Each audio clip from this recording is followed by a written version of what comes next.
Hello students, कैसे हो आप? आशा करती हूँ कि आप सभी ठीक होंगे और अच्छे से पढ़ाई भी कर रहे होंगे। तो स्टूडेंट्स, आज हम हमारा चेकलिस्ट करने जा रहे हैं, यानी कि टूल्स ऑफ इवेल्युएशन है जो असेसमेंट फॉर लर्निंग का जो यूनिट 2 का टॉपिक है, टूल्स ऑफ इवेल्युएशन। उसमें क्वालिटेटिव टूल्स हम कर रहे थे, उसी का नेक्स्ट टॉपिक है चेकलिस्ट, जान सूची, उसी को करने जा रहे हैं हम। ठीक है बच्चे, अक्सर आपने देखा होगा जब आप किसी डॉक्टर के पास जाते हो तो आपको एक फॉर्म में वो पूछते हैं, जैसे एक आपके पास वो उनके पास एक फॉर्म होता है, जनरली कुछ डॉक्टर्स ने इस तरह से बनाया होता है, फॉर्मेट बनाया होता है, जिसके अंदर वो पूछते हैं कि आपको कफ है। जैसे अब कुछ ऑप्शंस ली थी उन्होंने, जैसे कि आप ईएनटी के पास जा रहे हो अपना फीवर चेक करवाने या फिर किस तरह से, तो वो पूछेंगे आपसे कोल्ड, जैसे उन्होंने कुछ ऑप्शंस दे दी इस तरह से, कोल्ड, कफ, फीवर, ठीक है जी, स्नीजिंग, इस तरह से कुछ दे रही है वहां पे, ये इस तरह का है, देखा है ना आपने? इस तरह से आप इसमें से कोई एक, जैसे आपको कफ है, आपने कफ पे टिक कर दिया, कोल्ड है, कोल्ड पे भी टिक कर दिया, लेकिन आपको फीवर नहीं है, या तो आप इसको ब्लैंक छोड़ दोगे या इसको इस तरह से कर दोगे, करते इस तरह से मिलता है ना आपको, इस तरह से कुछ, जिसमें आपको ये चेकलिस्ट, इसको बोलते हैं चेकलिस्ट। और जैसे हाँ कि अब हम बोले कि आप पूछा जाता है कि आपकी जो फादर की इनकम है, या फिर जैसे आपका बीएड में एडमिशन हुआ तो फिर आपसे पूछ जाएगा कि हाँ, जैसे मेल फीमेल आपका जो जेंडर जेंडर स्टेटस जैसे पूछा जाता है,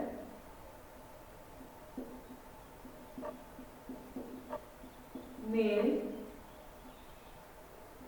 फीमेल, ठीक है, इसमें से एक पे टिक करना होता है आपको, ठीक है ना। और इस तरह की जो होती हैं उसमें आप देखोगे, अगर आप मेल पे टिक करते हो तो आपका ये टिक हो जाएगा, लेकिन अगर आप फिर फीमेल पे करते हो तो ये अपने आप ही ब्लैंक हो जाएगा, होता है ना, ये अपने आप ब्लैंक हो जाता है अगर आप ऑनलाइन फॉर्म से सबमिट कर रहे हो। या फिर आपसे पूछा गया कि आप हरियाणा स्टेट के हो या अदर स्टेट के हो, है ना, तो रेजिडेंशियल स्टेटस,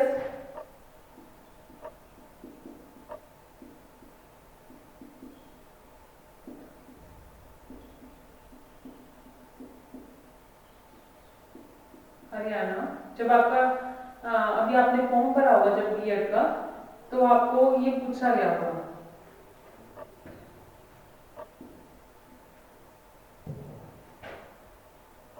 अदर्स, यानी कि हरियाणा के हो या अदर स्टेट के हो।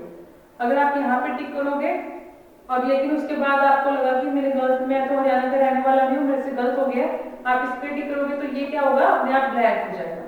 ये होता है आपका चेकलिस्ट, ठीक है ना। जैसे कि कुछ चेकलिस्ट तो इस तरह, ये मेरे बताने का पर्पज ये है, कुछ चेकलिस्ट तो इस टाइप की होती है कि इसमें से एक ही ऑप्शन आपको चूज करनी है, यस या नो, या मेल या फीमेल, या हरियाणा या अदर्स, एक ही ऑप्शन टिक करनी है। तो जब एक आप कर लेते हो तो दूसरी अपने आप ब्लैंक हो जाती है। कुछ होती है जैसे मल्टी, आप ऑप्शंस को टिक कर सकते हो, जैसे आपसे पूछा जाता है, ठीक है, कोई थाली है, आप किसी रेस्टोरेंट में जा रहे हो, उसमें कोई थाली है, उसमें आपसे ऑप्शंस पूछी गई है कि आप उसमें क्या क्या लेना पसंद करोगे, ठीक है जी। तो आप क्या क्या लेना पसंद करोगे, जैसे कि रोटी, राइस, ठीक है, और सब्जी, मटर पनीर,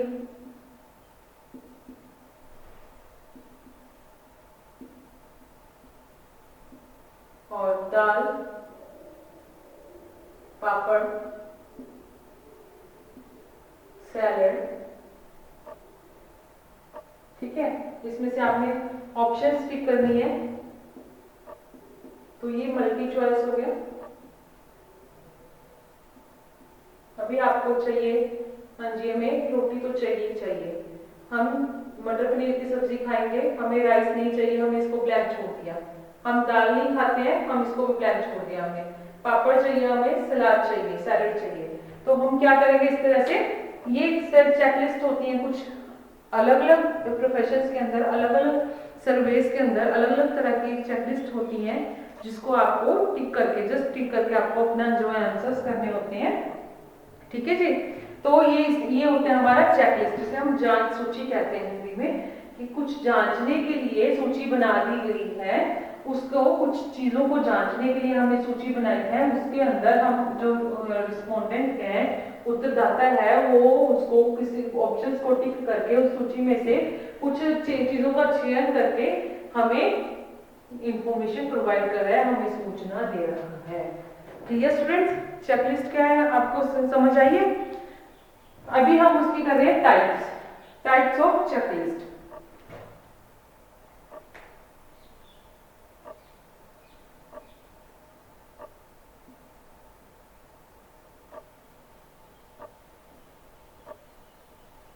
बच्चे मैं बार बार कह रही हूं कि अगर ये 16 नंबर में पूरा क्वालिटेटिव आपसे पूछ लेते हैं, क्वालिटेटिव टूल्स को एक्सप्लेन करो, तो फिर आप ये नहीं है कि सिर्फ उनके नाम लिखोगे, उनको थोड़ा थोड़ा एक्सप्लेन करके कि क्या है ये, उसके बाद आप जस्ट क्या करोगे, टाइप्स के चार्ट बना दोगे, टाइप्स की इस तरह से चार्ट बना के आओगे।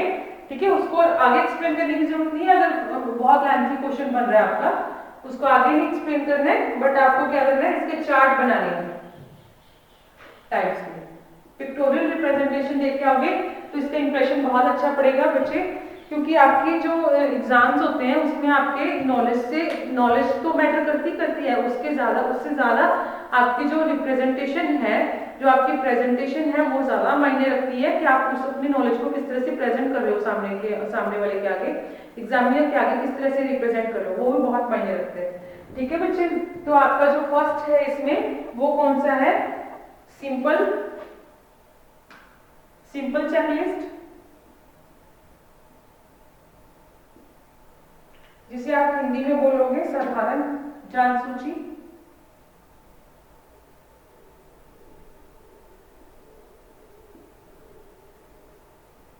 ठीक है, सेकेंड वन इज डिस्क्रिप्टिव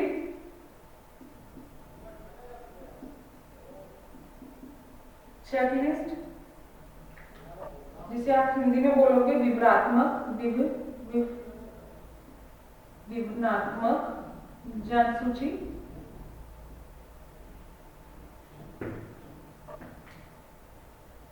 फिर आपका जो थर्ड वन है वो है क्वेश्चनियर,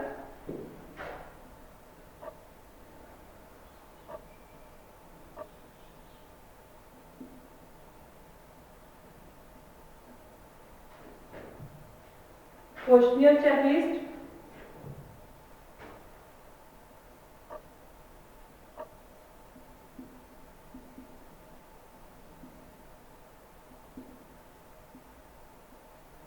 जिसे हम हिंदी में प्रश्नावली जांच सूची बोलेंगे।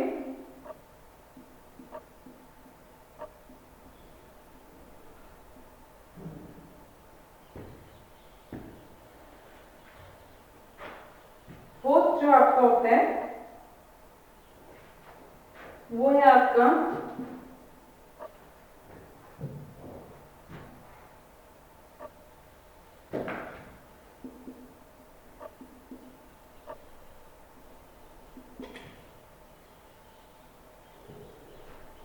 Weighing checklist.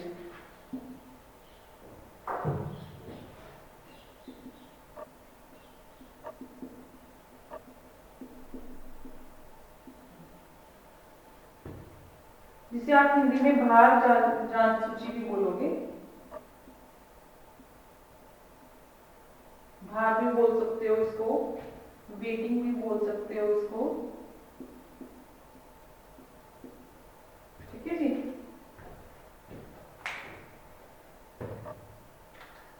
तो जो सबसे पहले हमारी सिंपल चेकलिस्ट है, जिसके अंदर के साधारण से क्वेश्चंस पुट किए जाते हैं, जैसे कि हमने पहले भी बात करी थी कि जेंडर सेक्शन। ठीक है जी, जेंडर स्टेटस पूछ लिया, सिंपल सा क्वेश्चन है, या मैरिटल स्टेटस पूछ लिया आपसे, आपने यहाँ पे मेल और फीमेल किसी एक में टिक करना है, मैरिड या अनमैरिड पे किसी पे टिक करना है। तो ये आपकी होगी सिंपल चेकलिस्ट, साधारण जान सूची। ठीक है बच्चे। सेकंड वाला इज आपकी विवरणात्मक डिस्क्रिप्टिव। इसके अंदर क्या होता है, जैसे आप किसी चीज के बारे में आपसे क्वेश्चंस पुट किए जाते हैं, जिस तरह से आपने जिसके में आपने जो पॉइंट ऑफ व्यू रखने होते हैं, या फिर आपको विवरण, जैसे हम विवरण वे में होते ये क्या, इसमें क्या होता है फिर ऑब्जेक्टिव टाइप क्वेश्चंस होते हैं। ठीक है जी। इसे हम ऑब्जेक्टिव टाइप भी बोल सकते हैं। जैसे कि पूछ लिया अचीवमेंट लेवल ऑफ उपलब्धि स्तर, किसका, अचीवमेंट लेवल ऑफ क्लास 10।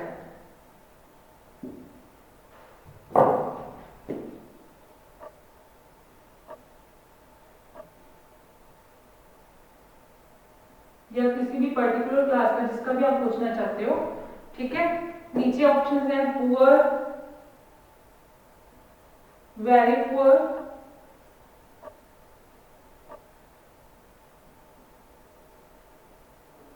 या फिर गुड,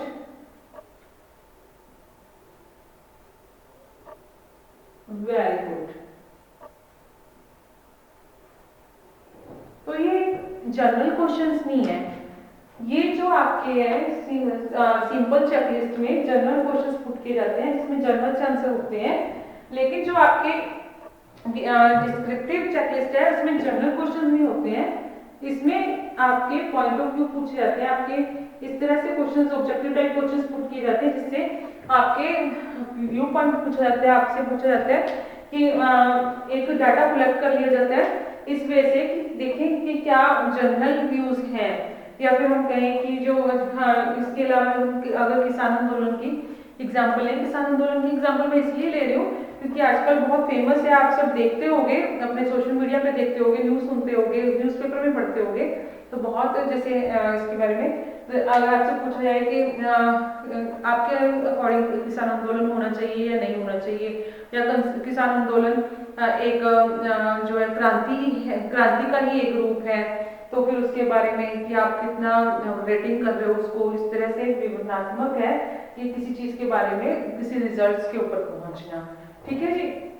देन आपका है क्वेश्चनियर, प्रश्नावली, जिसके अंदर आपसे यस नो में भी क्वेश्चन पुट किए जाते हैं, या फिर आपसे या जैसे कि क्वेश्चन इसमें क्या है, यस नो में भी क्वेश्चन पुट किए जा सकते हैं, जैसे कि या फिर कोई फंक्शन ऑर्गेनाइज हो रहा है, उसके अंदर ड्यूटीज बन रही हैं, तो उसमें देखा जाए वो चाहते हैं कि जैसे एक टीचर है, क्लास के अंदर एक फंक्शन जो क्लास मिलके एक तरह का कुछ सेलिब्रेशन करना चाहती है, न्यू ईयर सेलिब्रेशन करना चाहती है, या फिर चिल्ड्रंस डे सेलिब्रेट करना चाहती है, उसके अंदर वो चाहते हैं कि हमारा जो सेलिब्रेशन है बहुत अच्छा हो, तो क्या, लेकिन टीचर उसमें एक हेड है या फिर टीचर है, वो चाहता है कि इसको अच्छा बनाने के लिए क्या किया जाए कि जो जिसमें इंटरेस्ट है उसी को उसी तरह की ड्यूटीज दे दी जाए, रादर देन कि हम किसी को अपनी मर्जी से ड्यूटीज दें, वो खुद आकर चूज करें कि किस तरह की ड्यूटीज चाहिए। ठीक है ना। जैसे कि हम अपनी क्लास को डेकोरेट भी करना चाहते हैं, हम कुछ रिफ्रेशमेंट भी लेके आना चाहते हैं, हम स्टेज के अंदर होस्ट भी चाहिए, हमें स्टेज की परफॉर्मेंसेस के लिए भी चाहिए, कोई सिंगिंग के लिए चाहिए, कोई डांसिंग के लिए चाहिए, कुछ जो रिफ्रेशमेंट लाने के लिए चाहिए, या रिफ्रेशमेंट के डिस्ट्रीब्यूशन के लिए कि इवन डिस्ट्रीब्यूशन हो जाए, या फिर उसके बाद गंदगी ना पड़े, क्लीननेस का ध्यान रखने के लिए, या डिसिप्लिन मेंटेन करने के लिए, तरह तरह के मतलब कितनी सारी ड्यूटीज होंगी, उसकी एक क्वेश्चनियर बना दिया जाएगा कि आप किसमें इंटरेस्टेड हो। ठीक है, आप किसमें इंटरेस्टेड हो, तो फिर उसमें ऑप्शंस होंगी कि आप refreshment, to collect refreshment, to decorate classroom, to distribute refreshment, to for singing, for जो stage performances, for stage hosting, इस तरह से बहुत सारी ऑप्शंस दे दी गई हैं, आपको क्वेश्चन में पूछा गया है, या फिर यस नो क्वेश्चन के लिए भी आपका ये होता है, यस नो के लिए भी हो जाता है, या कोई इस तरह की आपको ड्यूटीज डिस्ट्रीब्यूशन करने के लिए कि आप किसमें ज्यादा, आपका फेवरेट जो है जॉब क्या है,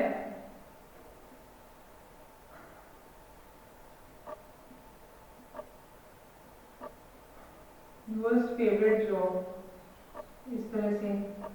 ठीक है ना, इस तरह के जो क्वेश्चंस पुट किए जाते हैं वो क्वेश्चनियर चेकलिस्ट होती है, जो प्रश्नावली जांच होती है, जिसके अंदर आपसे क्वेश्चंस पुट किए जाते हैं आपके इंटरेस्ट के बारे में, आपके यस नो के बारे में, या आपकी फेवरेट जॉब्स के बारे में। यहाँ पे बहुत सारे ऑप्शंस दी गई हैं जिसमें से आपने अपनी फेवरेट जॉब को चूज करना है, ठीक है ना। उसी हिसाब से आपको ड्यूटीज असाइन हो जाएगी।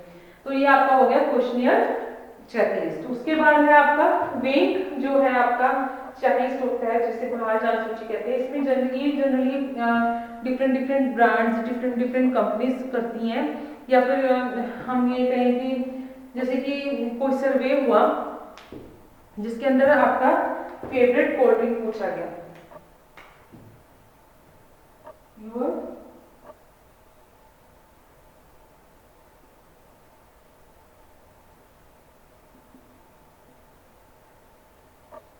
कोल्ड ड्रिंक,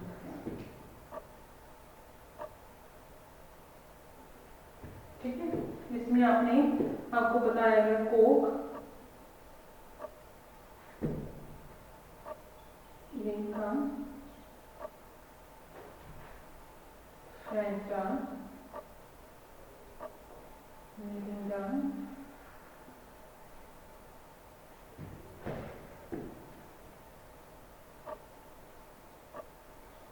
ठीक है। इस तरह से कुछ ऑप्शंस दे दी गई हैं, आपने उसमें अपना फेवरेट कोल्ड ड्रिंक चूज करना है। इसमें ये मेनली इसका पर्पस क्या होता है, इसका पर्पस होता है कि आपसे ये देखना कि कौन सा ब्रांड ज्यादा चल रहा है। अगर लिम्का के ऊपर टिक कर दिया तो हाँ, मतलब कितनी परसेंटेज डिमांड लिम्का की है, कितनी परसेंटेज जो हमारा ब्रांड है वो कहाँ पे एग्जिस्ट कर रहा है, उसकी कितनी इसकी ज्यादा डिमांड है, ठीक है ना। इस तरह से इसलिए इसको वेइंग, जो वेटिंग हम कहते हैं, चेकलिस्ट बोलते हैं, क्योंकि ये एक प्रमोशन के लिए होता है, या फिर प्रमोशन के लिए भी हो सकता है ये चेकलिस्ट, या फिर अपनी एग्जिस्टेंस देखने के लिए भी हो सकता है, अपने ब्रांड का कहाँ पे एग्जिस्ट करता है, किसकी डिमांड ज्यादा है, ये कंपनीज की तरफ से किया जाता है ये जो चेकलिस्ट होता है, ठीक है जी। उसके बाद है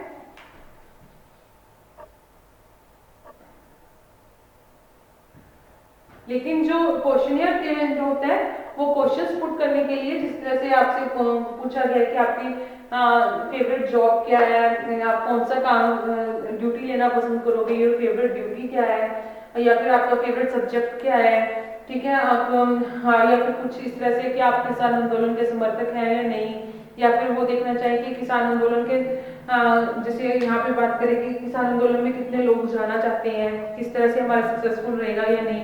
कोई भी काम शुरू करने से पहले हम किसी से क्वेश्चन पुट करते हैं ताकि हमें पता चले कि हमारा जो हम नया काम शुरू करने जा रहे हैं वो कितना सक्सेसफुल रहेगा।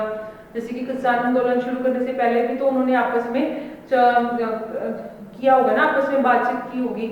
उस तरह से सर्वे के लिए ये क्वेश्चनियर प्रश्नावली जो होता है हमारा चेकलिस्ट होता है। उसके बाद डिस्क्रिप्टिव जो है वो आपके व्यू पॉइंट्स जानने के लिए होता है कि कुछ इस तरह से डाटा कलेक्ट करना है कि आपसे कि देखते हैं कि इसका अचीवमेंट लेवल क्या होगा, ये क्या होना चाहिए या क्या था। इस तरह से कुछ या ये पूछ लिया कि यहाँ पे कुछ आपके व्यू पॉइंट से इम्प्रूवमेंट्स हुई हैं या नहीं हुई हैं, ठीक है ना। इस तरह से कुछ पूछ लिया तो ऑब्जेक्टिव टाइप क्वेश्चंस होंगे जिसमें आपने 4-5 ऑप्शंस में आपने एक को टिक करना होगा। ये हमारे सिंपल क्वेश्चंस हैं जो सिंपली आपसे इंफॉर्मेशन कलेक्ट करने के लिए होते हैं, ठीक है। इनका कोई मेन पर्पस नहीं होता है, ठीक है। बस ये आपका डाटा गैदर करने के लिए एक इम्पोर्टेंट, जैसे कि अभी आपसे बीएड के अंदर अगर मेल फीमेल पूछा जाता है तो कितने मेल्स ने एडमिशन लिया है, कितने फीमेल्स ने एडमिशन लिया है, ज़्यादा कौन टीचिंग लाइन में जाना पसंद कर रहा है, मेल्स या फीमेल्स, ठीक है ना। इस तरह से डाटा कलेक्ट किया जाता है, सिंपल सर्विस के लिए होता है ये। क्लियर स्टूडेंट्स, तो आपको ये चेकलिस्ट के टाइप सारे समझ आ गए होंगे मेरे को लगता है। इसके बाद है एडवांटेजेस, इसके लाभ क्या होंगे चेकलिस्ट के। ये बहुत ही इजी है, ऑर्गेनाइज्ड वे में होता है, एक संगठित जो होता है, एक इसका तरीका होता है संगठित, हम कहते हैं संगठन में होता है, क्योंकि इसमें हमने सिर्फ ये चेकलिस्ट है, ठीक है ना, एक चेकलिस्ट है, हमने इसको संगठित वे में है, हमारा कोई भी व्यू हमने ये नहीं है, इजी है ये फिल करना, ठीक है ना, हर कोई कर लेता है। जैसे कि आप अभी सोशल मीडिया में देखते होगे, आप कुछ देखना चाह रहे हो, आप फेसबुक पे हो, आप यूट्यूब देख रहे हो, उसके अंदर छोटे छोटे सर्वेज आते रहते हैं। कई बार जैसे कि कोई आ गया कि हाँ जी आप बताइए आप इसमें से कौन जीतेगा, कोई कॉम्पिटिटिव कुछ हो रहा है, कोई इस तरह से कोई सीरियल चल रहा है, तो इसमें से कौन जीतेगा आपको क्या लगता है, उसमें से वो वोटिंग करते रहते हैं उसके हिसाब से कि अच्छा इसके ज्यादा आ रहे हैं, इसके ज्यादा आ रहे हैं, ठीक है ना, वो परसेंटेज बनाते रहते हैं। क्योंकि वो इजी होता है, सिर्फ आपने एक को टिक ही करना तो अक्सर आप कर देते हो, ठीक है ना, तो इसलिए इजी है फिल करना। सेकेंडली क्या है, ये जो ऑर्गेनाइज्ड वे में होता है, ठीक है ना, संगठित होता है, क्योंकि इसमें क्या है कुछ ऑप्शंस हैं आपको, मतलब जैसे आप जब उसको वोटिंग आप परसेंटेज में बनाना चाहोगे, जैसे कि हम इसकी बात करें कि जैसे 4 ही ऑप्शंस दिए हैं या 7 ही ऑप्शंस दिए हैं, उसमें से सबसे ज्यादा लिम्का को मिल गया वेट, 67% जो है लिम्का को वोट मिल रहा है, जो आपकी 56% है आपका फैंटा को मिल रहा है, या फिर आपका मरिंडा को आपको जो मिल रहा है, इस तरह से परसेंटेज बनती जाएगी, ठीक है ना। मतलब ये तो गलत हो गया, जैसे मैं बताऊं आपको कि 54% और 20% इस तरह से मतलब बनाते जाएंगे वो, तो 100% में से परसेंटेज बना देंगे। तो वो ये मतलब इजी ऑर्गेनाइज्ड वे में इजी है इसको कलेक्ट करना डाटा, और इसको उसके बाद एनालाइज करना, कलेक्ट करना तो इजी है ही, इसको ऑर्गेनाइज्ड वे में होने के कारण ये इजी है इसको डाटा को एनालाइज करना भी, ठीक है जी। मोटिवेशनल है, मोटिवेशन मिलता है, उत्साहन मिलता है हमें, क्योंकि एक तो चेकलिस्ट है, कोई भी इसको भर देता है, कोई भी इसको चेकलिस्ट है, एक ही ऑप्शन को टिक करना है, बड़े इजीली वैसे कर लेते हो। फिर उसके बाद जो जिसको ऑब्वियसली बात है, अगर जैसे लिंका है, लिंका क्या वोटिंग ज्यादा आ गया तो उसको मोटिवेशन भी मिलेगा उसके बारे में कि हाँ मैं, अगर जैसे ये है, ये इसका आ रहा है, ये मोटिवेट होगा कि मैं यहाँ पे पहुंचूं, ठीक है ना, मोटिवेशनल है। तो ये इस तरह से क्या है, ये इसके एडवांटेजेस हो गए, लाभ हो गए। लेकिन इसका जो डिसएडवांटेज है ये है कि इसमें लिमिटेड जो हमें इंफॉर्मेशन मिल रही है, बहुत ही कम इंफॉर्मेशन मिल रही है। हमें यही पता चल रहा है कि लिम्का बेटर है, लेकिन क्यों बेटर है ये नहीं पता चल रहा। अगर हम यहाँ से निकालना चाहें कि फैंटा क्यों नहीं बेटर है, तो हमें नहीं पता चलेगा कि लिम्का की डिमांड क्यों ज्यादा आ रही है। तो बहुत ही लिमिटेड इंफॉर्मेशन है, लेस इंफॉर्मेशन है, जितनी रिक्वायर्ड है उतनी भी नहीं है, ठीक है जी। तो ये इसका अगर तो ये है कि हमें सिर्फ वोटिंग ही करनी है तो ठीक है, लेकिन अगर उसमें से हमने विवरण निकालना है, डिस्क्रिप्शन निकालना है, तो नहीं हमें मिलेगा। ये इसके जो है इसका लिमिटेशंस है। तो इसी के साथ आपका ये चेकलिस्ट का टॉपिक है जो कंप्लीट होता है, जांच सूची। ठीक है बच्चे, मेरे को लगता है आपको समझ आया होगा। अगर नहीं समझ आया तो बच्चे आप इसको वीडियो को रेपिटेटिव मोड पे भी देख सकते हो और कमेंट सेक्शन में बता सकते हो आपको क्या नहीं समझ आया, ताकि हम इसको फिर से इसकी जो डाउट्स हैं वो क्लियर कर लें। तो बच्चे इसको अच्छे से पढ़ लेना और घर पे रहना, सुरक्षित रहना। ठीक है बच्चे, थैंक यू बच्चे।